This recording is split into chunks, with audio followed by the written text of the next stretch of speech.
Gracias a todos por participar en el webinario de Smart Cities en Francia.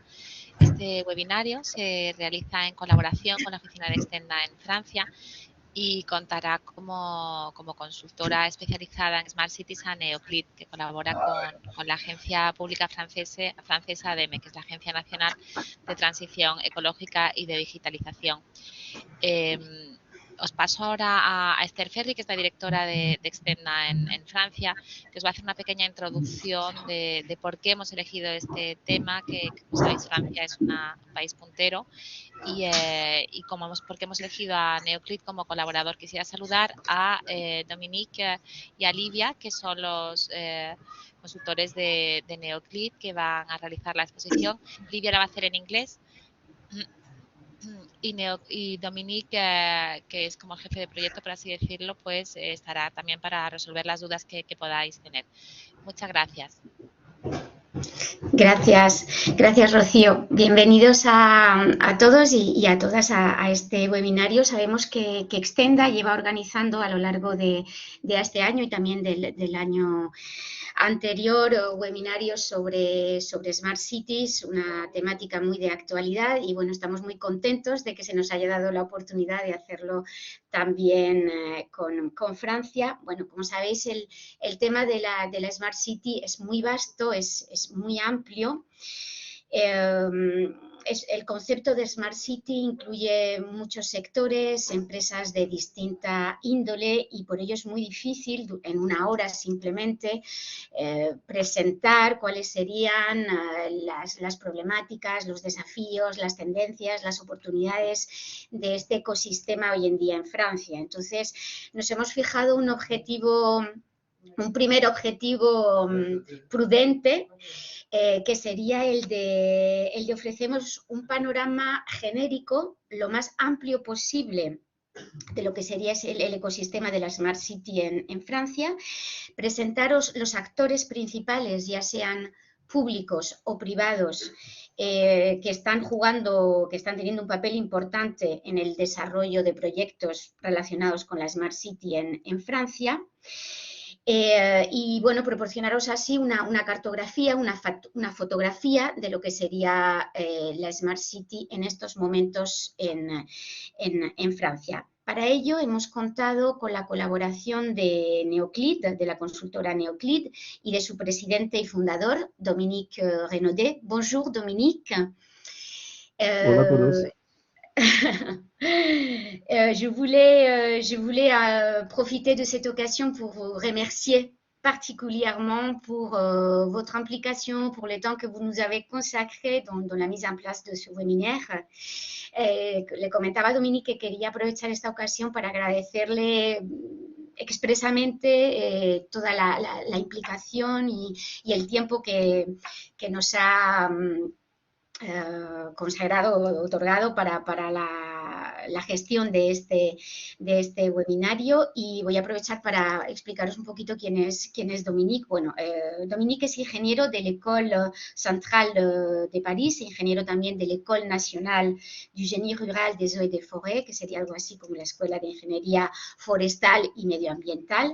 Además también es auditor del Instituto de Altos Estudios de Reorganización y Desarrollo Territorial en Europa, y desde el año 2019 es miembro del Consejo Científico del organismo AgroParisTech. Él comenzó su carrera en ingeniería ambiental, infraestructuras y planificación territorial. Ha tenido una trayectoria de más de 20 años ocupando distintos puestos en el grupo Suez, y tras esta carrera en la empresa, en el sector privado, decidió crear Neoclid con la idea de dar respuesta a una creciente demanda por parte sobre todo de los tomadores de decisiones en la región de París, y ayudarles así a objetivar, a optimizar y a estructurar las políticas y proyectos de desarrollo en un contexto que es cada vez más complejo, de creciente complejidad, puesto que los requisitos en términos de desarrollo sostenible son cada vez más altos, en términos también de revolución digital y con una necesidad de innovación cada vez también más creciente. Tras estos, vamos a presentaros un poquito. Livia, est-ce que tu peux peut-être, ou peut-être je peux le faire, partager déjà la présentation?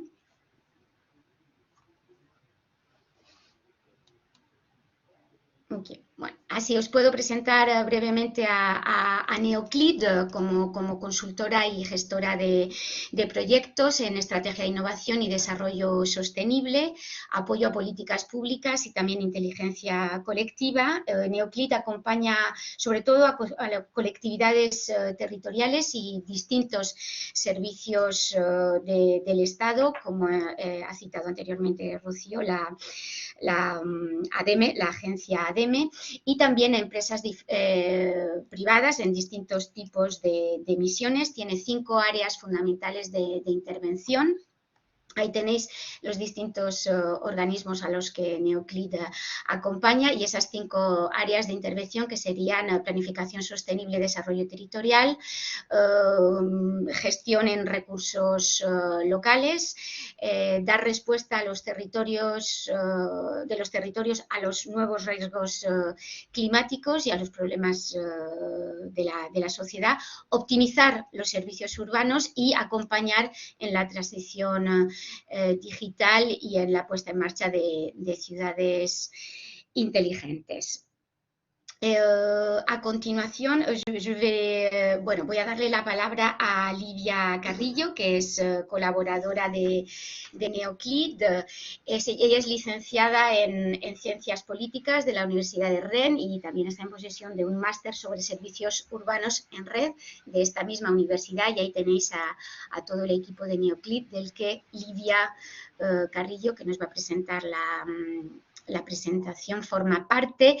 También me gustaría deciros que nuestra idea también inicial era que este webinario fuera una primera etapa, quizá de una colaboración más larga con Neoclid y que estaría ya más enfocada a las empresas andaluzas, dependiendo de su sector de intervención, de su especificidad. Bueno, esto es un proyecto a largo término que veremos si se desarrolla, pero nos gustaría que así fuera. Livia, je te laisse la parole y al final de la intervención de Livia, evidentemente, podéis hacer vuestras preguntas. Dominique y Livia estarán ahí para poder responderos.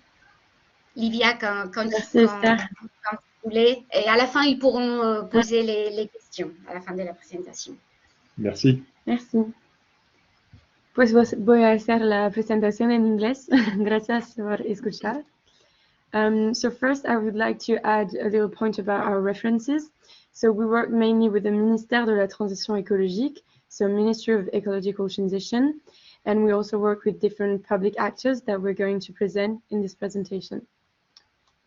So the aim of the presentation is to give you a general perspective on smart city in France, its main actors, both public and private, policies and main investors, then general keys to understand public markets in France, and a few pieces of advice to implement your activity in France applied to the smart city sector. So as an introduction, we would like to just go through the digital transition.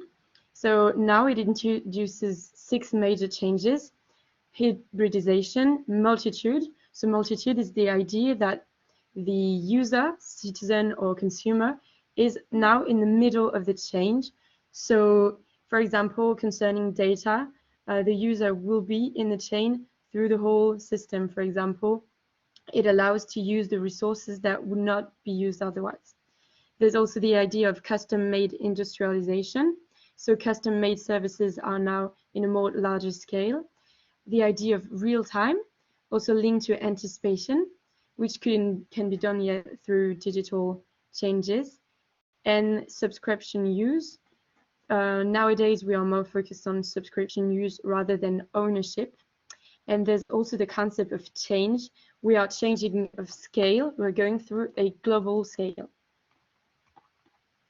now that we've seen these main transition aspects, I'd like to go through the concept of transition. So, as said before by Este, we've been through many challenges, such as ecological transition, energy transition, socio-economic transition, and we have need to pollute less, to consume less, and to preserve our ecosystems. So smart city can appear to be a solution to solve all of these issues.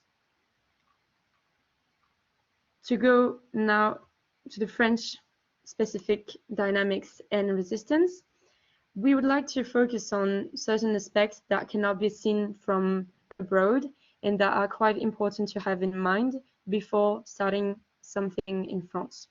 So there's a certain resistance from parts of the population and officials about the idea that smart city will be a greenwashing system.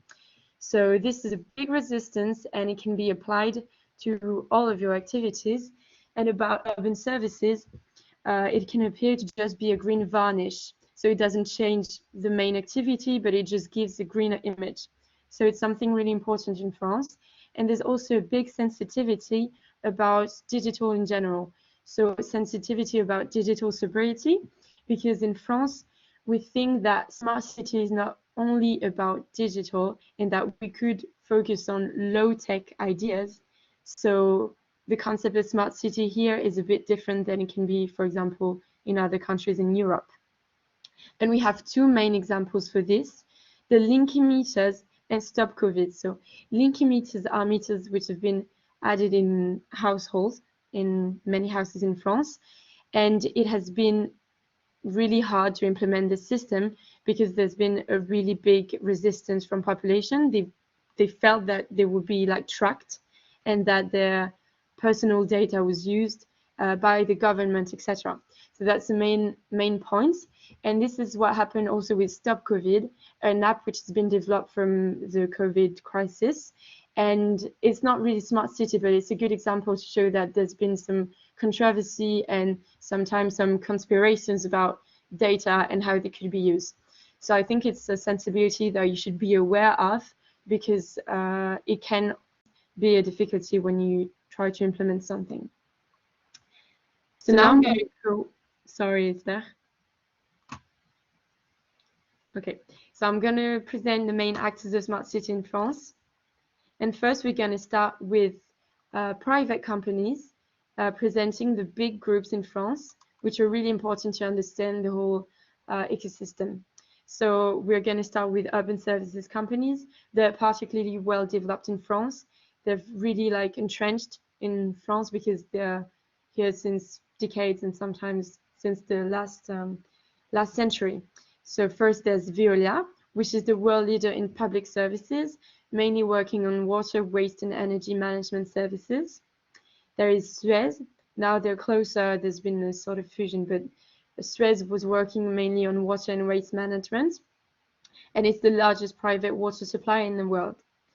Then there is EDF, which is the second worldwide energy supplier, and Engie, which is the fifth one. So there are big companies. And about energy, there was a little point we wanted to present, is that about all the solutions about energy reduction, it's a bit harder to implement in France because historically France has a really low electricity, like it's really cheap. So there's not a big interest in French people to reduce their consumption. It starts to change thanks to awareness and things like that, but the economic point is not the main one. If people want to reduce their consumption, it'd be more for environmental issues, etc. But energy is really cheap in France. That was a really small point. So about other big companies, we have these so-called integrative companies. So for this Schneider Electric, which is the first worldwide group in electric distribution and management and electric security, and Thales, working on mainly defense. It's a defense group, but its activity also focuses on transport system.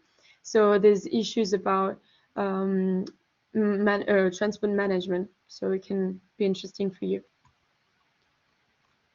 Then we have to focus also on telecom operators. Telecom operators are really important because it's the market that frames the whole development of smart city, thanks to the development of 5G, for example, and the whole like frequency development.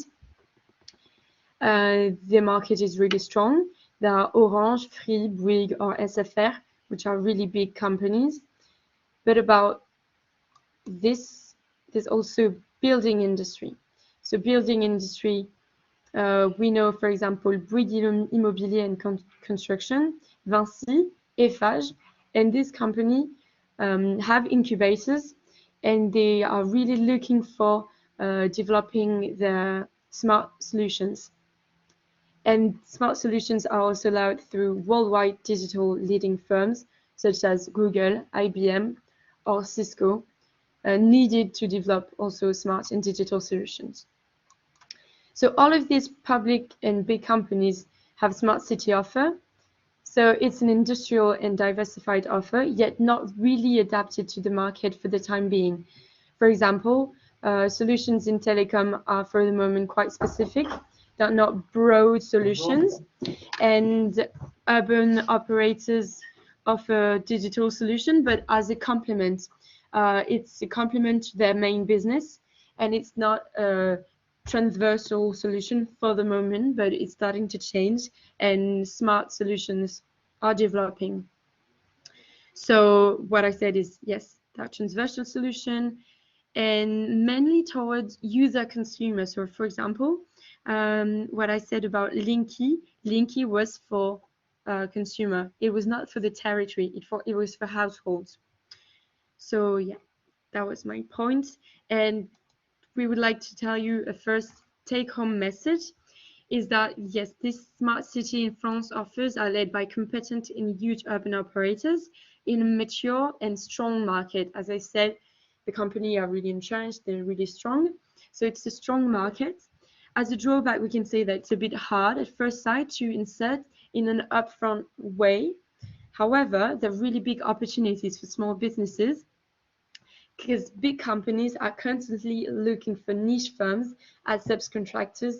They're really looking for solutions in a lot of domains because innovation is a key element of differentiation between these companies. So they're really looking for innovation. So if you can think about innovation de rupture, like disruptive innovation, it's a good idea to insert in these big companies. After we have chosen to present startups and consulting firms, which are really important actors. So startups in France are also developed through the French Tech. So the French Tech is 20,000 verified startups. It has more than 600,000 employees, so it's a really big thing. And we have a few examples of these companies which are really interesting in smart city and tech. So there's Coquelicot, for example, working on energy performance and data for buildings. There is DC Brain, which is an intelligent solution for real-time management of networks. There is QSIT, working on low mobility, such as biking, and Urban Radar, which is working on artificial intelligence for smart city, such as logistics. So all of these actors are to keep in mind because they're really, really diversified. They work on many subjects, and they're also really strongly developing. About consulting firms, we have decided to present first some which are focused on data. So there's, for example, MBix or Items, Metapolis, or Open Data Soft. But those who are really important are the big engineering companies. They are more transversal, they work on different subjects, but they are really present on all the developing projects in France. So we've got Artelia, Engerop, Aegis, or Tractabel related to Engie that we've presented previously. These are examples.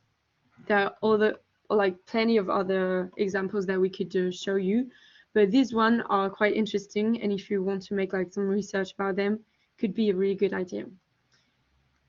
And now that we've presented these actors, we want to talk about something in France called competitive clusters and pôles de compétitivité. So pôles de compétitivité are kind of clusters, but a bit different, and I'm going to show you the difference after. In France, we've got 54 national competitive clusters, and they can be private or public. They have a twofold mission, which is both to support innovation, to help projects from the beginning to the end, for example, through financial support, showing all the different actors who can be interested in the project, for example. And they have the second aspect of market-driven development. So they're going to link technological offer and political and entrepreneurial labels. So they have the power of they have had and have, in a way, a power of labeling. The example that we're going to show first is Cité des Cartes. So Cité des Cartes is a smart city cluster. It's not a pôle de compétitivité, it's a cluster at the east side of Paris. And it's a really interesting example because it gathers many actors. So it's on 124 actors in the suburb of Paris, and it has 500 companies, 50 laboratories, and it really is an open-air experimentation district. It has the ambition to become an experimental district with what we call in France an opération nationale, so it's a large national development operation. It has a big budget to develop itself, and as you can see on the image, it has really interesting and really important schools, such as École des Ponts Paris Tech, or CSTB, which is a technical center for building, and it's really important. They have a really big potential, and working with all these different actors from both research, schools, university, and private actors, it gathers many interesting solutions. The second example that we got is Sofia Antipolis. So Sofia Antipolis presents itself as Europe's leading technopole. So it's a technopole in the PACA region. So it's close to Nice, yes. It has 2,500 companies, more than 5,000 students, and it's in many fields related to high technology, such as cybersecurity, fintech, biotech, sport tech, ed tech. But two fields are more specifically related to smart city. It's prop tech. Prop tech is related to real estate, and smart mobility. So smart mobility is really an important issue at the moment concerning mobility in big cities. So now we've seen smart city clusters, and as I said before, there's a slight difference in France. We have pôles de compétitivité. So there are 54 pôles de compétitivité, as I said, and these are labeled. They're labeled by it's a national label, and it can be focused on different subjects, but they have specificities. So for example, it can be on waste, can be about energy, about water, about mobility, and some are a bit more transversal. But here is the map of these different pole. I'm going to zoom a bit, so you see that there are plenty around Paris, also in the east of France, in the north of France. Some about water, so are filière eau. There's, for example, in Nancy, in Orléans, and also in the south of France, in Montpellier. So as you see, it's really diverse, it's really dynamic, and we've chosen to show you 4 examples. So first, there is Cap Digital. So Cap Digital has been created in 2006, and the idea is to gather startups, research laboratories, small and medium companies, schools, universities, and investors. So it's really the idea of gathering people. In 2018, Advanced Cities, so a pôle de compétitivité, which was dedicated to sustainable cities, has been refunded into Cap Digital. So you have to keep in mind that Cap Digital has this background of sustainable cities. It's not only about tech, but it's really interesting to see what they're doing. As we can see, they've labeled more than around 2,000 research and development projects and have invested about 2 million euros in these projects. The idea of Cap Digital is to gather stakeholders and to work about digital intelligence collectively. So there are two examples. One of the photos is the meeting they organized. Another example we've chosen is systematic. So systematic is also an ecosystem in Paris region, about deep tech ecosystem. And it is not limited to the smart city, of course, but it's a whole service dedicated to territories with energy issues, energy transition, mobility, air quality. So its action is to animate the ecosystem and present concrete solutions. They have created, for example, a data platform. They have developed support for territories and companies. And they are also focusing on the changes in the legal framework in France. And they try to understand how it will affect the activities and help actors understand how the legal framework will change. So that's quite interesting, it's their particularity. And then there is SCS, so it's Pôle SCS, Pôle de Compétitivité, presenting itself as Europe's leading technology ecosystem, so more for Europe. I've presented a map on the right, map of where they are. So it's located in the south of France, and they're focusing on microelectronic solutions, digital security, intelligence, and big data. So it's a competitive cluster, and it's one of the examples that we've shown you, but also it's not limited to this. There are other really interesting examples in France, and we've decided to show you as a last example of Pôle de Compétitivité, Minalogique, which has been created in 2005 in Auvergne-Rhône-Alpes. So it's also about digital technologies, and it has funded many projects. It has gathered a lot of money for them, about 1 million euro in public subsidies, and invested 2 billion euros for research and development. So the topics related to smart city for you, keep in mind, are city and building, energy and transport. So they're really interesting on that. After showing all these pôles de compétitivité, we've decided to show you a bit distant from smart city, but quite relevant incubators. So incubators, there's both public and private ones.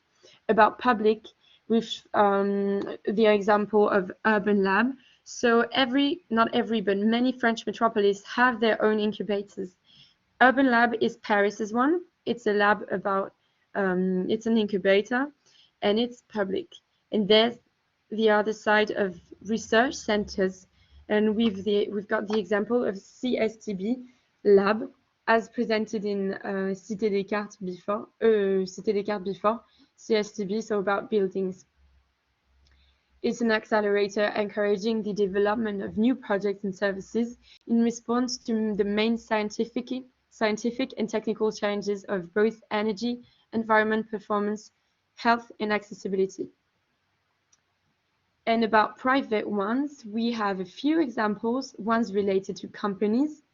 We've talked about Vinci. So Vinci has its own incubator called Léonard. It's an innovation entity initiated by Vinci, and it explores 4 site scenarios for towns and infrastructures in the future. So it tries to make like tailor-made support for innovation projects, and it uses the Vinci intelligence, Vinci experts to bring together an international network of experts and of investors. Then we have Sequoia. Sequoia is related to Eiffage, so the building company that we have presented previously, and it really works on quality of life and carbon and climate issues and solutions. They have a platform which associates startups and many solutions about low carbon and technical solutions. Then ENGIE has its own lab, so it's ENGIE Innovation, and we have also other private ones linking startups and investors. So for example, Impulse Lab and 50 Partners Impact. So 50 Partners Impact is a French startup accelerator. And for the most ambitious, it's really ambitious. It tries to have a really positive impact on business.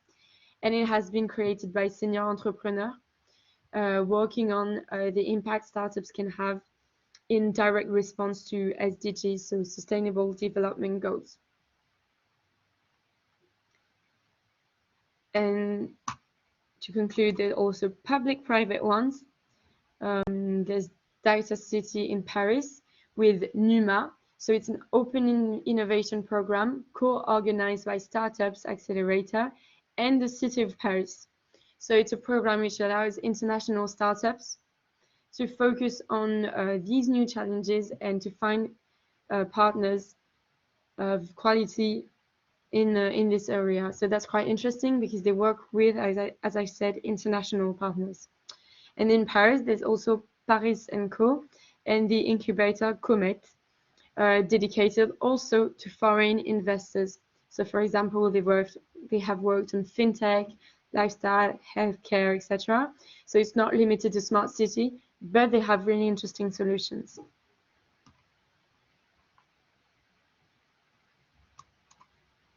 So the second take-home message is that private clusters and accelerators are a great entrance in French smart city, as they are not really nationally selective.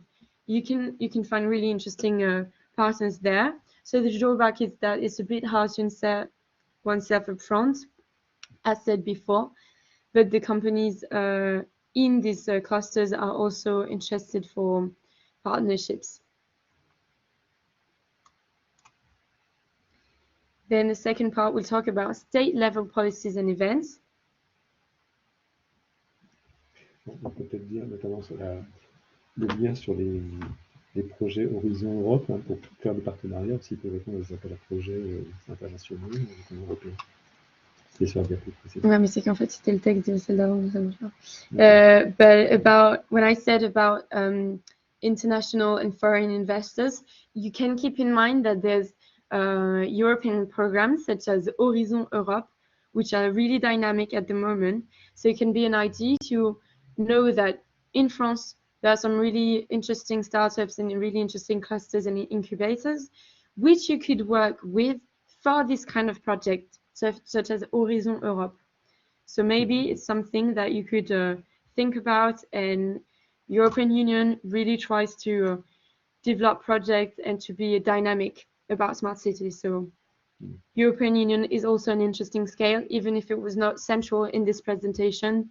We don't want to forget it, so keep it in mind.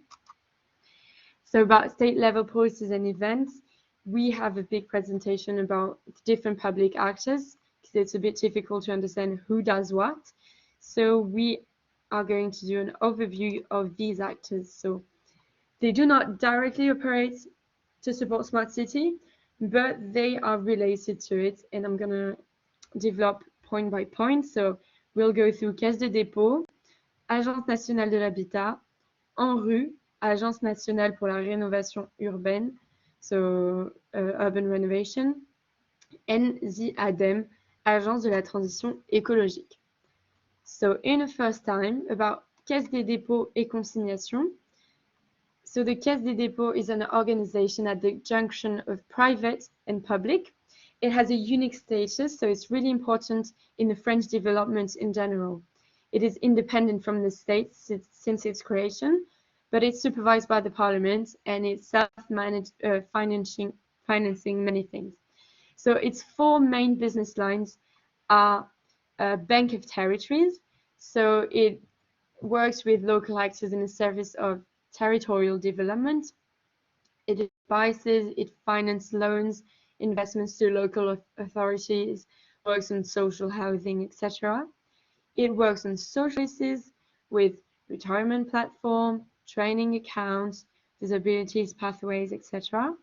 And it has a focus on asset management. It is the first public investors. Its balance sheet is about 459 billion euros, so it's quite massive. It has a lot of possibilities, and it's the fourth institutional investors in France. So quite important, and the first about housing. Its fourth job is about partnership. So it works on business support with Bpifrance and La Poste to support activities. And how is it related to smart city? It's a smart city related because it has a consulting offer. It can work on expertise. It does benchmarks and diagnosis. It works on investment in digital infrastructures, in particular in supporting the government's plan for very high-speed coverage through the country, for example, like 5G, etc. So they have a good support for the government. And they have also a direct or indirect support to a large number of companies related to the smart city. So we have the example here of Cap Collectif. So if you want to learn more about this, don't hesitate. You can ask questions at the end of the presentation, because I know it's a bit dense, it's a bit intense, but we try to go through all the important aspects. But yeah, what you have to keep in mind is that the Caisse des Dépôts has a lot of means, it has a lot of money, and it can invest in research, and it's an important actor. The second one we're going to present is the ADEME, Agency for Ecological Transition.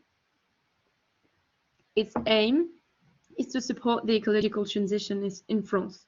So it's really its main goal. Its missions are to finance research and to mobilize the public and all actors to advise and to help to conduct projects.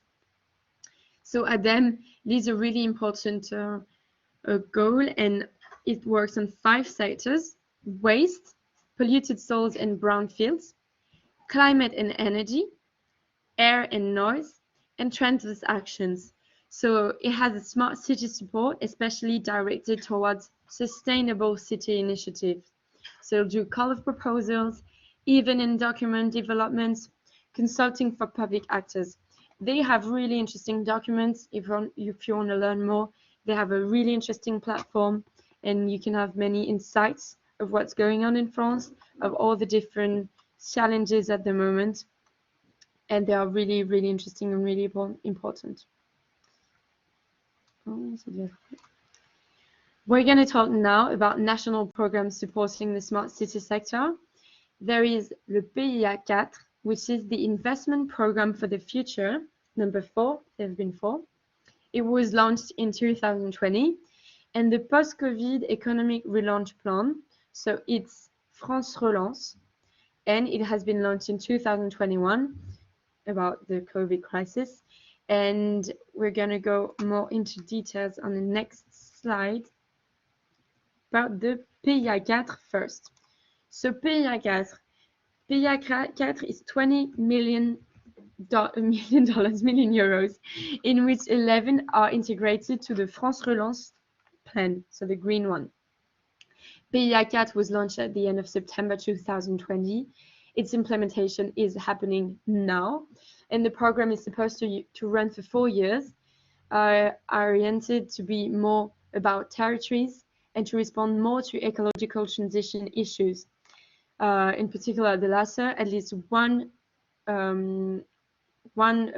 over 3 points of the PIA are about ecological transition. So it has this territorial dimension, which is really important, with what we call territorial demonstrator. And they are real-time, real-life tests to test the effectiveness of innovation in the territories. So it's quite concrete. It's not just only loans given. It's really like a result-oriented program. What we can say about the 11 billion euros is that they focus on the development of green innovation and technologies, about economic resilience and sovereignty, with 500 million, which will be dedicated to equity investment. So that's quite important. And there's also the fact that they are supporting higher education, research, and innovation ecosystems. They are supporting innovation companies. And this is something that shows the dynamic in France, even if maybe you cannot, as foreign companies, access to this loan in particular. it shows that companies in France have money, they are developing, it's quite dynamic, and you can find some really interesting partnerships related to this movement in France. So as we said, the Pays à 4 was part of the France Relance. So briefly, France Relance is 100 million euros, with 7 million which are dedicated to digital development in France. So I said before that smart city in France is not only about digital, but there's still a big importance about digital development. We can see that nearly 4 million are supporting startups and technical sovereignty, and 100 million are invested in the daily digital.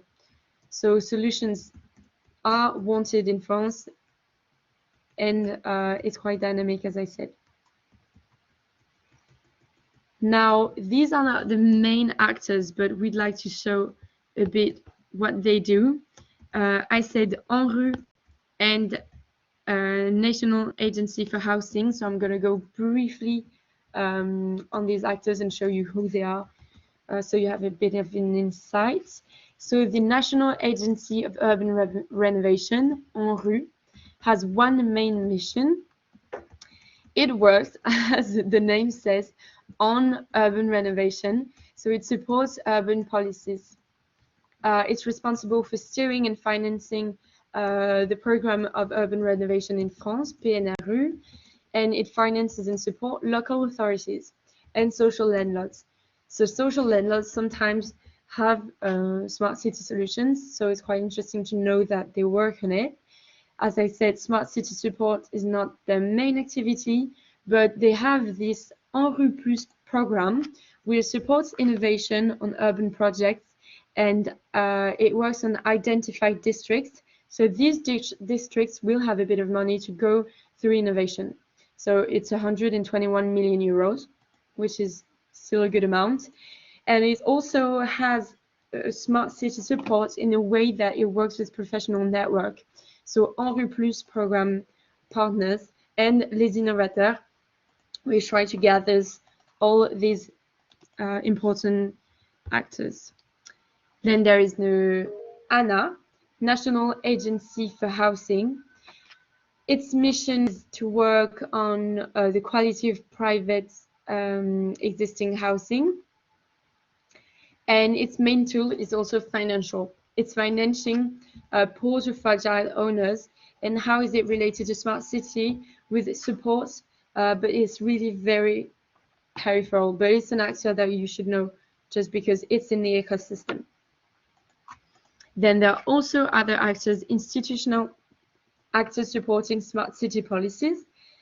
There is the CMA, the IGN, CSTB, you've heard a few times of it, IFSTAR and INRAE. So about CEREMA, which is quite important in France, it's the Center of Studies and Expertise about risks, environment, mobility and planning. So it focuses on support policies and public projects via its expertise. So it conducts innovation and research. It shares knowledge, so it has plenty of really interesting documentation, and it also normalizes knowledge and practice. Smart city expertise, how? Around planning, uses, sustainable city sector. So it's not its main subject, but you can have really interesting documentation. I'm not sure it has it in multiple languages, maybe it can also translate, but it's a really, really interesting platform to have documentation.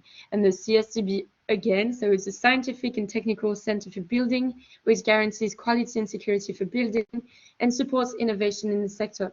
So building are central in smart cities through BIM, SIM, etc. So they have a strong smart city expertise about that.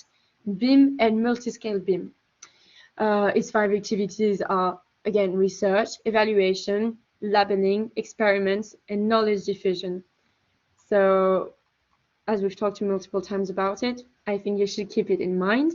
And the third so-called take-home message that we can present now about all these actors is that those public actors are currently answering a lot of calls and a lot of proposals and projects about smart city. So it's maybe peripheral for some actors, but in general, we see that there's a big dynamic in France about this.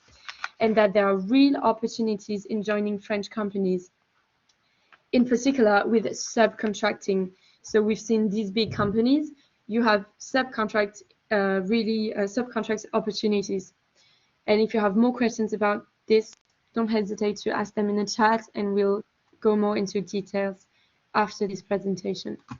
Try to be brief and present everything in the same time. So the third part of this presentation is a parenthesis about how public market work in France. In general, it's not really different to what works in Europe, but there's a slight difference. So there are three types of markets, but as in all of Europe, they strictly follow the three principal public markets. So it's free access to public call, equal treatment of candidates, and transparency of procedures. So three different markets are construction, furniture and services, and management of public services are mainly either régie, so simple, so the competent authority manages the services with its own staff, it manages the expenditure, and it may call on external services, but it's still its own activity. So for example, from the public side, and DSP, which is public design delegation. So it works with private operators. That's maybe what's more interesting for you. And it has contracts for the management of a public service, but with this idea of a delegation. So I think it's not really different in other countries, but that's how it works in France. And it has three types of procurements: work contracts, supply contracts, or service contracts. Again, I don't go really into details, but because I think it's nearly the same. But if you have questions, don't hesitate, and we'll go back on this point. And about the different contracts, we have three types: so fixed quantity markets, purchase order markets, and frameworks agreements. So frameworks agreements which allow a great flexibility, and fixed market which are quite determined and more precise. About market thresholds, again, most of them are respecting European frameworks, but there's one national one. It's for contracts which are below 40,000 euros. So the procedure is exempt from advertising and competition. It's a purely national threshold, and it's a bit different. It's where it changes a bit. I think for the others, with the adapted procedure and regular call for proposal, it doesn't change that much. What we can say here is that for adapted procedure, there's a big difference with MAPA, so these adapted procedure, and regular procedures. There are lighter specification, there are less regulated conditions of publicity of the market, and there are possibility of negotiation. So it's a less restrictive framework. And again, if you have more questions, don't hesitate. But the main difference here is the threshold of 40,000 euros that you should keep in mind. And there's also this little difference. In France, we have what we call innovation partnerships, another threshold of 100,000 euros, which shows that if you have an innovation aspect in your contract, in your service, it allows to have a lighter and quicker procedure. So you have a reduction of deadlines, and it's much lighter than all the other procedures. So you don't have to go through all the steps. And this is the second threshold. C'est pas forcément en compétition.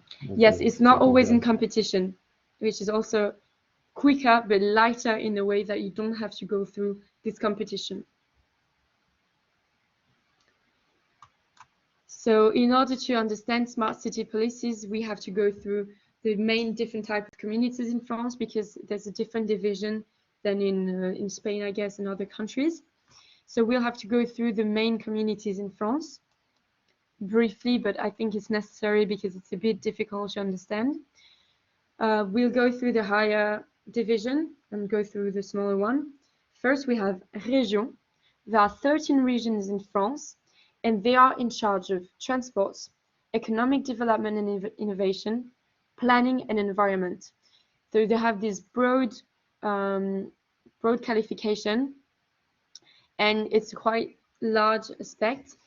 And right under regions, there are departments. So we have 96 departments in France, but they are not really important for smart city because they are in charge of social assistance and more social aspects of the local life. What is important for smart city is EPCI, Public Institution of Intermunicipal Cooperation. There are 1,254 in France with 22 metropolis. So the EPCI is a kind of entity, almost like a community, with its own budget and the capacity to levy taxes. It's been created with the association of several communities, local authorities, around different but specific competences. So they have the commune, which delegates some to the EPCI. And as I said, they have 22 metropolis in it, metropolis which are really large cities in France. So we have, for example, Aix, Paris, etc. Lyon, the metropolis of Lyon. And they are really interesting because regarding smart cities, region and state tend to have policies to support innovation, but they are the EPCI who carry out the operation. So they are really in the field, and they carry out these projects, as well as some municipalities. In France, we have 35,000 municipalities. They have general competences in urbanism, housing, environment, which can be related to smart city. Mais de plus en plus, ces compétences sont yes, but through, as I said, Loi NOTRe and MAPTAM, I didn't go through this point, but thanks to these laws, EPCI are the one who have the more competences. So municipalities give their competences, and in the other way, downstream, regions and departments also tend to delegate on EPCI. So if you have to remember one level, I think it's EPCI because they are the one in charge of operating and carrying out projects. So this slide is also a bit about this. Regions and states, what do? They do policies, they support innovation in general. Municipalities and smart city are on the operational aspects, and other myriads of different projects can be done, but with a distinct scale and ambition. And we can show you that there's a bit of a distinction between the size of communities. But what you can remember, a point of attention for you Spanish companies, is that projects are usually carried out sector by sector and on an ad hoc basis. So I don't know if it's the same for you, but as I said, sector by sector, for example, we'll just deal with the electronic management of waste monitoring. That's it, and it won't go further. So it's quite precise. And there used to be, it's changing a bit, but there was a bit relative ignorance of digital solutions before.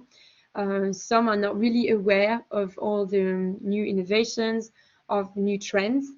It tends to change, but it also shows you, for you, an opportunity, as they don't know yet what's going on. They're also they're also in the need for solutions. So that's what represents an opportunity for you.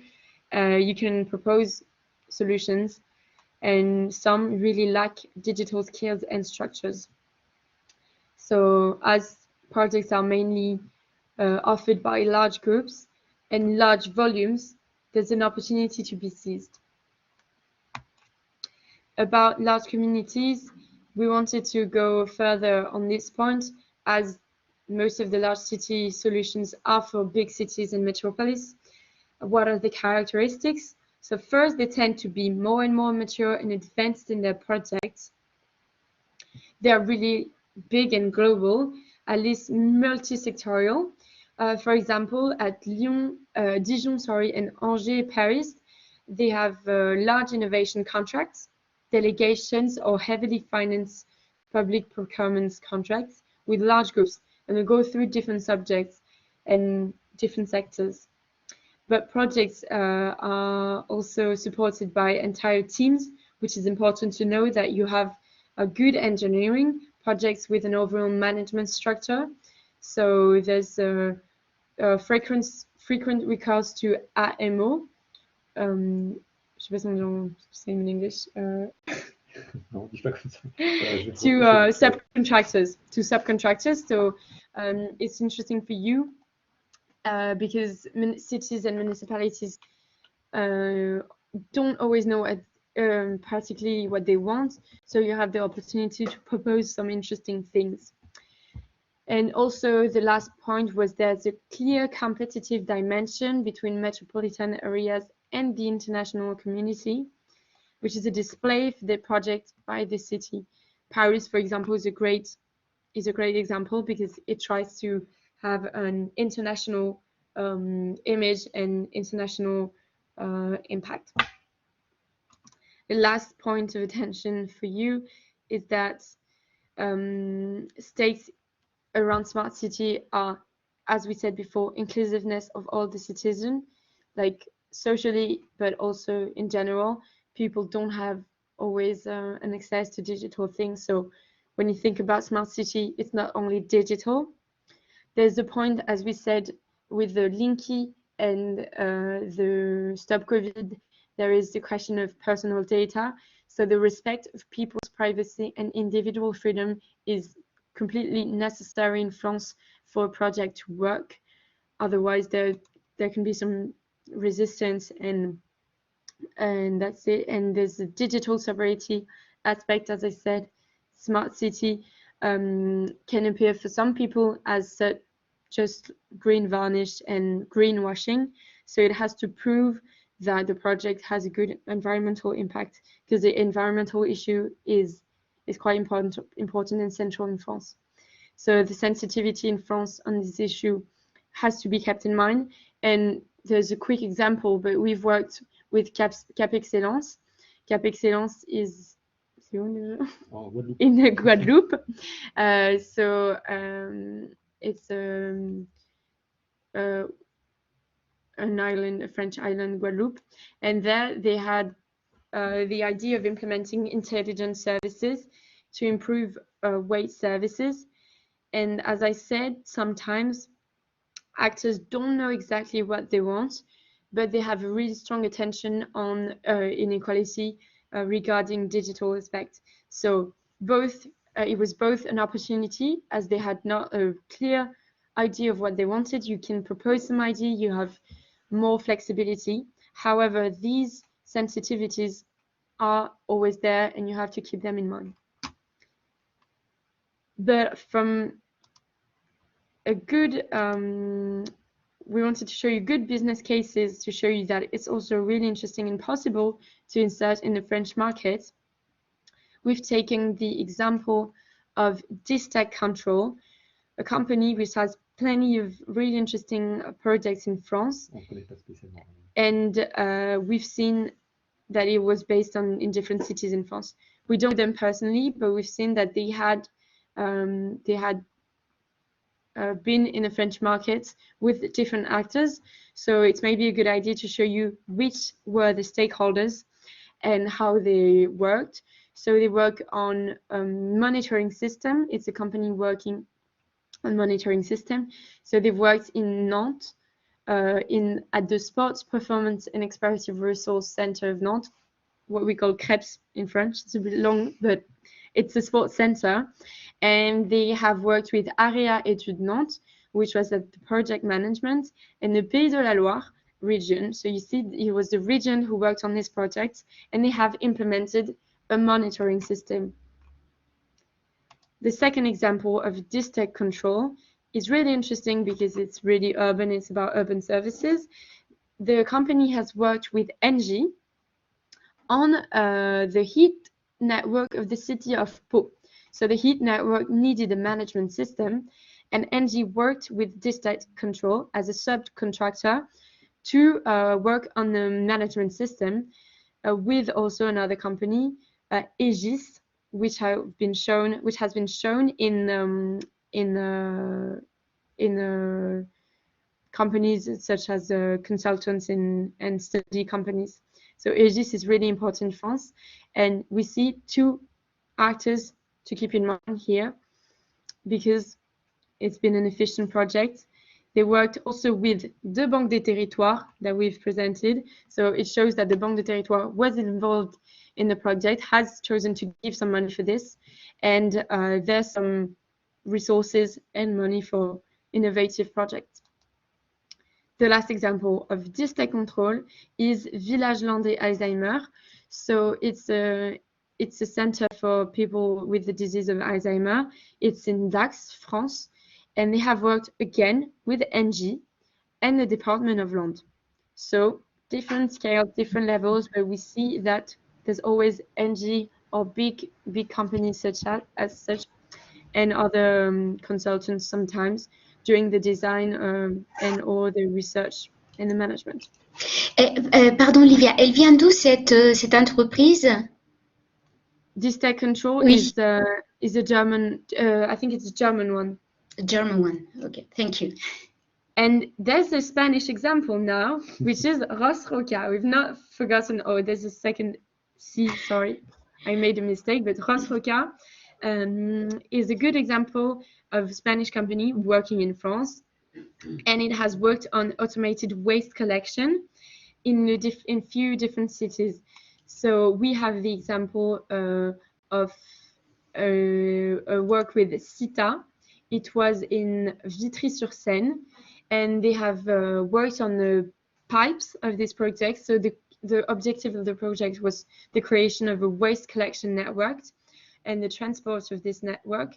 So they have developed this, and it was in about 2016 to 2017. But they have also other contracts. In Seine-Saint-Denis, for example, they again worked with CITA and SAFEJ, which are subsidiaries of Suez Environnement, so big actors again. And the partner Ros Roca have built and designed this service with a pneumatic household waste collection facility in Saint-Ouen. Et ce qu'on peut dire là-dessus, c'est que le partenariat entre CITA et Ros Roca est lié au fait que Ros Roca était une des deux seules entreprises au monde à proposer la solution technologique. And why Ros Roca? Because they had a disruptive solution, they had an innovation. It was the only company, there were two in the world, so one of the only company in the world proposing this kind of solution. At first they were working they were not working on pipes, but they've changed a bit the activity because they had a really good technology of the material which was needed for this pneumatic waste facility. So the conclusion of that is that both if you have a disruptive and you have a great innovation, there's no problem in entering the French market. And also there are many opportunities in working as a subcontractor with big companies such as Engie, Suez, etc. So we have both Distec, which is not Spanish, but Ros Roca is a Spanish company. And it's a good example showing you that there's hope, there's opportunities, and it's a really, really good market for innovation. So I went a bit fast on all of these examples because it was quite long and I wanted you to stay attentive. It's really hard, it's a bit long. I thank you for your attention. If you have any questions, don't hesitate. We've been a bit quicker on some points, and we have also the support. We can go back to the slides if there's things that you haven't seen. And if Esther also wants to add something, we have concluded for us, Neoclid. And again, thank you for your attention. Bueno, agradeceros vuestra intervención tan completa y este panorama tan completo también de todos los actores que están en estos momentos haciendo actuaciones alrededor del Smart City. Donc, merci beaucoup, c'était vraiment très, très, très complet, complexe aussi. Bueno, si me gustaría que fueran ahora las empresas las que hicieran sus preguntas. No sé si en relación a los sectores que se han mencionado tenéis preguntas concretas. Sí, quizás podíais aprovechar, como sois poquitas, si queréis queréis presentaros para ver si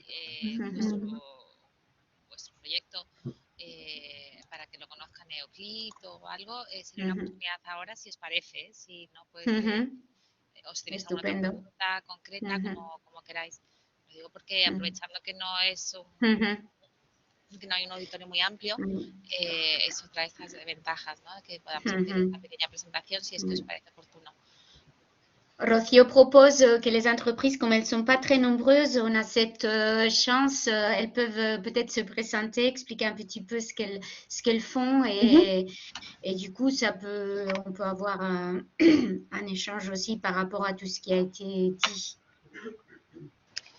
Si queréis la presentación, la podéis hacer en español y ya después pues lo traducimos al francés, por si os parece más sencillo. No sé si queréis hacerlo así o no. Si me lo ponéis por el chat si queréis y así ya.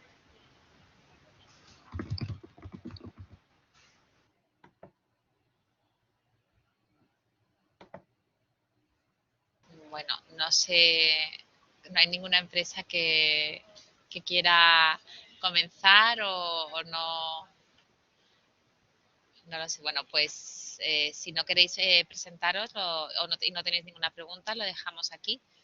Y bueno, pues muchísimas gracias por participar. Y bueno, ya esperamos. Nuestra idea es, si encontramos a un grupo de...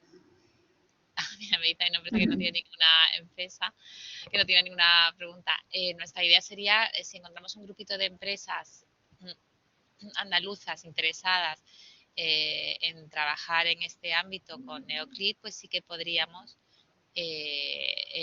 hacer una misión directa en el que Neoclit os asesorara previamente a las reuniones. Me comenta, hay una empresa que dice que no puede hablar bien. ¿Quieres que te ceda el micro? Esther, te voy a hacer el micro, ¿vale? Que se llama también Esther, a ver si así... Mira, te he convertido en presentador, Esther. Si quieres, activa tu micro. Ah, vale. Prefiere escribir, dice que escribe desde Oritia. No, bueno, perdona. Sí, ya vale. ¿Puedo hablar ahora? Sí, puedes hablar ahora, si quieres. Sí, vale, no es que estoy un poco ronca, pero se me oye, ¿no? No, yo, vamos, he seguido un poco la presentación. A ver, nuestra empresa es Oritia y Boreas, ¿vale? Que somos especialistas en ingeniería del viento, hacemos temas de predicciones de viento. Entonces, no sé si en el tema de Smart City de Francia está presente, ¿sabes? Tema del viento, ¿con quién nos podemos poner en contacto? Porque yo creo que es interesante, a lo mejor en algunas ciudades se hacen predicciones y tal, pero que no sé si en algún momento me he perdido y no sé muy bien con quién tenemos los consorcios de empresas que estarían en ese ámbito, ¿vale? Alors, il s'agit d'une entreprise qui fait des prédictions sur les vents. Je ne sais pas si c'est quelque chose qui se fait en France. Sur le vent, c'est ça, sur la météo? Oui, tout à fait, tout à fait. Oui. Oui, alors effectivement, il y a déjà des entreprises qui proposent des prédictions météorologiques. Je ne sais pas si tu veux, enfin je vais le dire en français et puis vous verrez. Oui, bien sûr, oui. Mais, oui, il y en a quelques-unes, et donc ça, et notamment, j'imagine que, ce qui peut être intéressant pour le sujet de la Smart City, c'est tout ce qui va concerner ce qu'on appelle les îlots de chaleur. C'est comment lutter contre les îlots de chaleur urbains. Et donc, la modélisation et la prévision météorologique et micro-météorologique peut être intéressante. Donc, il y a des entreprises qui font ça en France. Après, ça peut être intéressant s'il y a une solution andalouse qui existe et qui est éprouvée, c'est intéressant peut-être de la connaître.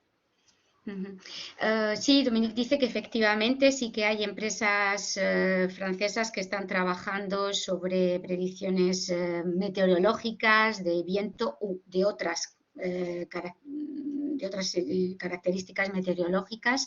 Sobre todo en el tema de Smart City puede ser interesante para lo que se llaman aquí para medir las islas de calor y hacer previsiones incluso micrometeorológicas.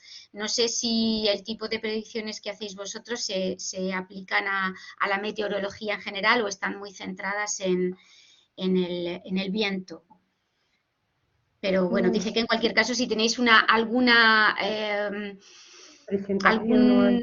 valor añadido más específico sobre lo que permiten vuestras predicciones, pues puede ser interesante, sí. Vale, perfecto. Pues sí, pues si me pasáis el contacto o algo, mando una presentación, ¿vale? D'accord. Parce que ce qu'on a dit aussi, Dominique, c'est que voilà, l'idée, c'est voir si parmi les entreprises, il y en a qui seraient intéressants pour un accompagnement plus long. Donc, ce qui, je pense que probablement la prochaine étape, c'est peut-être voir là, par exemple, cette entreprise, avoir une présentation, voir les solutions qu'elle propose et le partager avec vous et voir si à partir de là, il y a quelque chose à faire. C'est un peu l'idée. Oui, c'est ça. Je pense que la présentation d'aujourd'hui, comme on l'avait dit, le sujet de la Smart City, c'est tellement large que c'est difficile d'être précis sur un sujet donné. Donc, c'est plus une présentation qui, effectivement, peut amener des questions ensuite, hein, à la fois des questions et des réactions parce que les entreprises ont des solutions à proposer. Et dans ce cas-là, en effet, il faudra qu'on voit comment éventuellement aller plus loin. Est-ce que, par exemple, il y a une thématique qui intéresse plusieurs entreprises et qui serait intéressant du coup de creuser, enfin, voilà, d'approfondir. Est-ce que aussi, effectivement, il y a une solution vraiment intéressante qui correspond à un besoin marché français, pourquoi pas? Donc là, il faut là, comme vous dites, Esther, hein, qu'on sache un peu plus quelles sont les solutions. Donc ça peut se faire après, effectivement, cette présentation. Ouais. Sí, la idea es, bueno, como hemos comentado al principio, es muy difícil tratar todos los temas y subtemas que puede haber en la Smart City, entonces la idea es ofrecer un panorama más general. Lo que sería interesante también es ver si a partir de este webinario hay una temática que sobresale, que concierne a varias empresas andaluzas y a partir de ahí pues organizar efectivamente un acompañamiento más largo que podría culminar con una misión directa, con un viaje a Francia para encontrarnos con algunos de estos clústeres o con alguna de estas empresas que hemos citado, pero sí que sería importante que consiguiéramos ver si hay algún tema específico, algún sector específico. No sé si, por ejemplo, aquí hay empresas de la construcción, que es un tema que ha sido bastante recurrente a lo largo del webinario, o soluciones que tienen que ver también con la sostenibilidad, que parece ser que también las iniciativas en Francia están muy dirigidas en ese sentido, ¿no? Ya ha dicho Olivia que todo lo que tiene que ver con digitalización y data es importante, pero que en Francia también hay una cierta reticencia y que parece ser que siempre hay que tener en cuenta que cualquier solución tiene que ser ante todo respetuosa con el medio ambiente y sostenible. Dinero parece ser que hay y mucho. Hay subvenciones por todas partes. Hay que también contar con esa ventaja, ¿no?, de que muchas veces pues, los que cuentan con los presupuestos no tienen un buen conocimiento y tampoco saben muy bien de qué manera encauzar los proyectos, y ahí, bueno, también las empresas tienen un rol a jugar, porque muchas veces son ellas las que van a guiar a sus clientes a encontrar las buenas soluciones. Si queréis, otra forma que se me ocurre es que nos mandéis una pequeña presentación de vuestras empresas y nos las traspasamos a Dominique, por si acaso él ve algún nicho de oportunidad. Si no queréis aprovechar ahora el momento para presentaros, pues lo podemos hacer de esta otra forma, que a través de un correo electrónico, una presentación y bueno, pues como os hemos dicho ya, si encontramos a un grupito de empresas interesadas en trabajar en Smart Cities en Francia, vamos a seguir colaborando con Neoclip porque creemos que es el actor idóneo, ¿no? para ayudaros a entrar en este mercado. Pero bueno, sí que os animo a que nos mandéis las presentaciones, que veamos cómo podemos trabajar con que él nos diga en qué dominio encuentra interesante y a partir de ahí pues ver si podemos dar el siguiente paso, que es nuestra idea de irnos a Francia con un asesoramiento previo por parte de Neoclip para vosotros y para que os tengáis las entrevistas con los actores adecuados ya allí en Francia. Si queréis, si no tenéis más ninguna reflexión en este punto, pues lo dejamos aquí y a no ser que haya alguna otra empresa que quiera tomar la palabra, por supuesto. Vale, bueno, pues lo dejamos aquí. Dominique et Livia, merci beaucoup. C'était très intéressant. J'espère que nous pourrions collaborer avec vous prochainement. On a trasladé aux sociétés et qu'ils vont vous envoyer leur présentation pour savoir s'il y a des niches de marché dans leur domaine. Et en espérant que vous trouvez qu'il y a des domaines, on va vous dire à la prochaine parce que j'espère qu'on va pouvoir collaborer prochainement avec vous. Très bien. Merci. Merci à vous également. Merci pour votre écoute. Merci Livia, merci Dominique. Merci à vous. Gracias et puis, donc à très bientôt. Oui, Dominique. Ce que je vous propose, notamment Esther, on se rappellera en fin de semaine ou début de semaine prochaine, par exemple, pour faire un petit débrief. Très bien. Comme ça, on a pu déjà avoir peut-être un premier retour et puis on voit pour la suite. Ok, super. Très bien. Très bien. Merci beaucoup et bonne journée. Bonne journée, merci. Bonne journée à tous. Merci, bonne journée à tous également. Gracias a todos. Hasta luego. Gracias.